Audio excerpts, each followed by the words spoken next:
Last night you dreamed. You might not remember it. Most people don't. But somewhere between the moment you fell asleep and the moment you woke up, your brain generated an entire world, complete with people, places, emotions, and events. And you lived inside it as though it were real. You felt things, you believed things, and then it dissolved and you got up and made coffee and went on with your day. That experience, completely ordinary to you, was one of the most mysterious things that has ever happened to a human being. And for 300,000 years, every human who ever lived had the same experience. Every night, without exception, without explanation. The difference between you and them is not the dream. The brain that generates your dreams is the same brain, running the same ancient program that generated theirs. The difference is what they thought it meant. Because ancient humans didn't have neuroscience. They didn't have REM sleep research or Freud or dream journals. What they had was the raw experience of closing their eyes and waking up somewhere else entirely, of seeing dead relatives, of speaking to gods, of being hunted through darkness by something they couldn't name, and they had to make sense of it with nothing but their own minds. What they decided, and what they built around that decision, is one of the most extraordinary things our species has ever done. Think about what a dream actually is, from the perspective of someone who has never had it explained to them. You lie down, you close your eyes, and then you are somewhere else. Fully, completely. The people in the dream are real people. The danger in the dream is real danger. The grief, the fear, the joy, all of it is real, happening to you in a world that follows its own rules and refuses to follow yours. You cannot always control where you go. You cannot always control what happens. And then you wake up and the world is gone,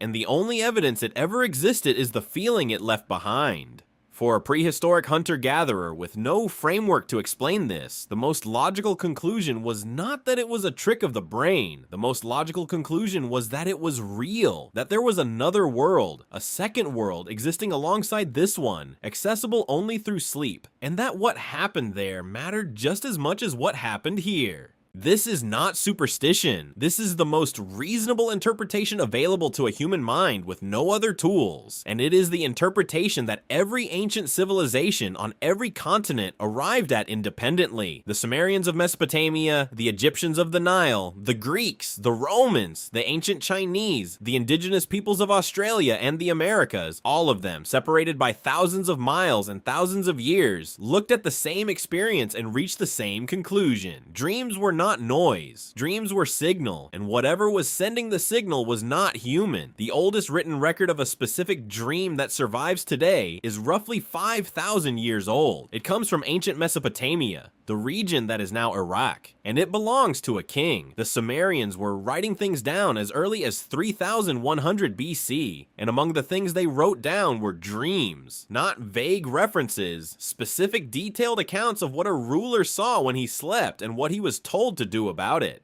Around 2100 BC, a king named Gudea, ruler of the Sumerian city-state of Lagash, had a dream. In it, a divine figure appeared and told him to rebuild the temple of the god Ningirsu. The figure showed him the plans, described the measurements, gave instructions. Gudea woke up, assembled his advisors, described what he had seen, and then he built the temple, exactly as the dream specified. That temple stood for centuries. This was not an isolated event. Throughout Mesopotamian history, kings made major decisions: where to build cities, whether to go to war, which alliances to form, based on dreams. The Mesopotamians employed professional dream interpreters at the royal court, trained specialists whose full-time job was to decode the messages arriving through sleep. When a king had a disturbing dream, an interpreter was summoned the way we would summon a doctor. The dream was described in detail, analyzed against a library of established meanings, and a course of action was prescribed. Dreaming was governance. Dreaming was medicine. Dreaming was foreign policy. In 1928, an archaeologist working in Egypt found a papyrus. It was old, very old, and when historians eventually translated it, they realized what they were holding. It was a dream manual, written around 1220 BC, though based on material that may be 500 years older still. It is called the Chester Beatty Papyrus, and it is now in the British Museum, and it is the oldest dream interpretation guide in human history.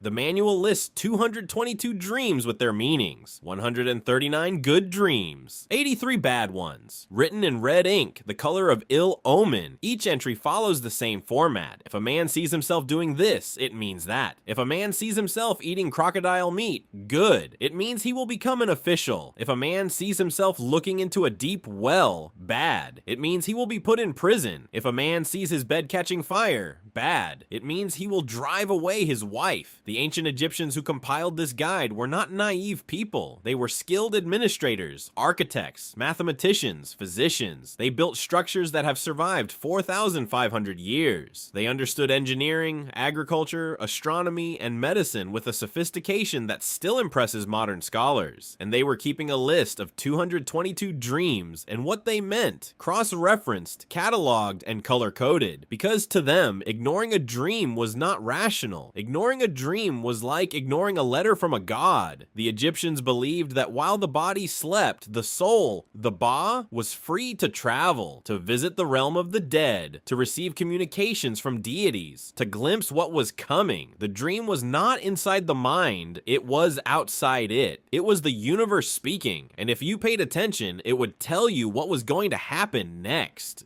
Here's the part that nobody tells you. In the ancient world, if you were sick, genuinely, seriously sick, the kind of sick that might kill you, one of your treatment options was to go check yourself into a dream. The Greeks built what they called sleep temples. Sanctuaries dedicated to Asclepius, the god of healing. There were over 300 of them across the Greek and Roman world. People traveled for days, sometimes weeks, to reach one. The sick, the desperate, the dying. All of them making the same pilgrimage to the same extraordinary institutions. When you arrived, you didn't just walk in and lie down. There was a process. You fasted. You bathed in sacred springs. You participated in rituals. Prayers, offerings, the sacrifice of animals. You spent days preparing your body and mind for the moment that mattered. And then, when the priest decided you were ready, you were led to a special room, the abaton, and you lay down on a sacred skin on the stone floor, and you waited for a dream. If you were fortunate, Asclepius himself appeared, sometimes as a man, sometimes as a serpent, the snake that became the symbol of medicine still used today on ambulances and hospitals. He examined you in the dream, he prescribed a remedy, he touched the affected part of your body, and when you woke up, you described what you had seen to the temple priests, who translated the dream into a treatment. We have stone inscriptions from these temples, testimonials left by patients who were healed. A man with a paralyzed hand who dreamed that the god bent his fingers back one by one and woke up with full movement restored. A woman with an abscess who dreamed of surgery and woke to find the wound healed. A blind man who dreamed that the god rubbed salve into his eyes and woke up able to see. Were these miracles? Were they the placebo effect activated by days of ritual and intense belief? Were some of them real medical treatments? The herbs, the mineral-rich spring water, the rest and fasting, dressed in the language of divine healing. Almost certainly a mixture of all three, but the sleep temples worked well enough that they ran for over 1,000 years. Not because people were foolish, because sick people went in and recovered often enough to keep the institution alive. The word we use today for the bed a patient lies on in a hospital, the clinic bed, comes from the Greek word klein, the sacred mat on the floor of the sleep temple where the sick lay down to receive their healing dream. Your hospital bed is a 3,000-year-old echo of a stone room in ancient Greece where people slept waiting for a god to visit them in the night. Now, the question you actually came here for. We know what ancient people thought dreams meant, but what did they actually dream? When the lights went out in ancient Mesopotamia, when a Greek farmer closed his eyes after a long day, when a Roman soldier lay down in a field camp on the edge of the known world.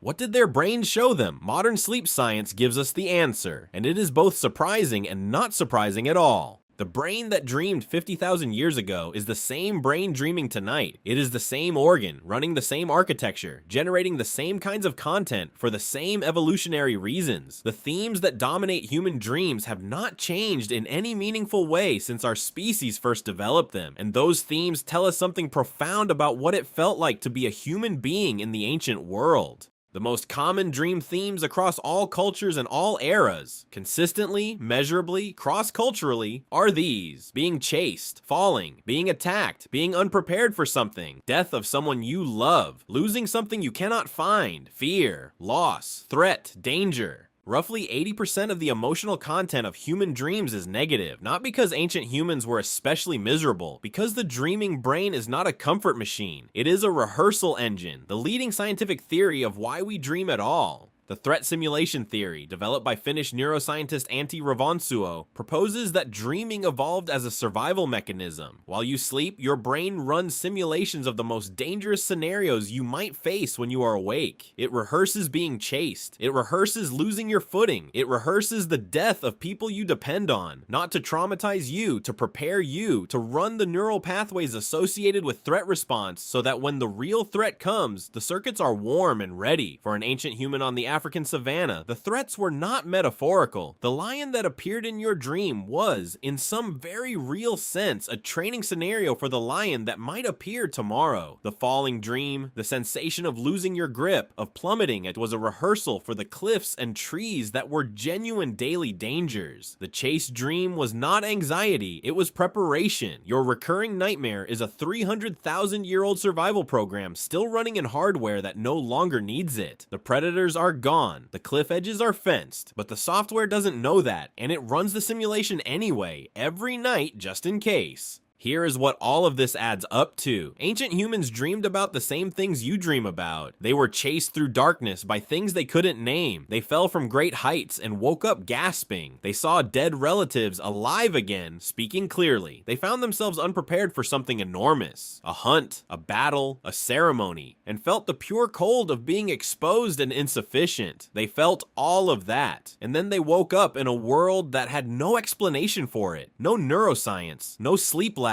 no understanding of REM cycles or threat simulation or memory consolidation, just the raw experience, repeated every night of a second world that was vivid and real and ungovernable and gone by morning. So they did what humans have always done when they encounter something too large to ignore and too mysterious to explain. They built systems around it. They wrote it down. They assigned specialists to interpret it. They built buildings where people could go specifically to receive better, more meaningful dreams. They decided that the dead could speak through it, that gods could visit through it, that the future could be glimpsed through it. They made it the most important experience in their religious and political and medical lives. They were wrong about what it was. They were not wrong about its importance, because the dreaming brain is still doing something real, even if it isn't receiving divine transmissions. It is processing fear. It is consolidating memory. It is running the threat scenarios that keep you alive. It is doing something so important that every mammal on the planet does it. Rats, cats, elephants, whales. Every creature with a brain complex enough to need maintenance runs some version of this program every single night. The ancient humans who built temples to their dreams were not foolish. They had located something genuinely important in human experience and organized their entire world around taking it seriously. The only thing they got wrong was the source. The message was real. The messenger they imagined. That's all for today. If this made you think about what your brain does while you sleep, subscribe and consider supporting the channel so we can keep going.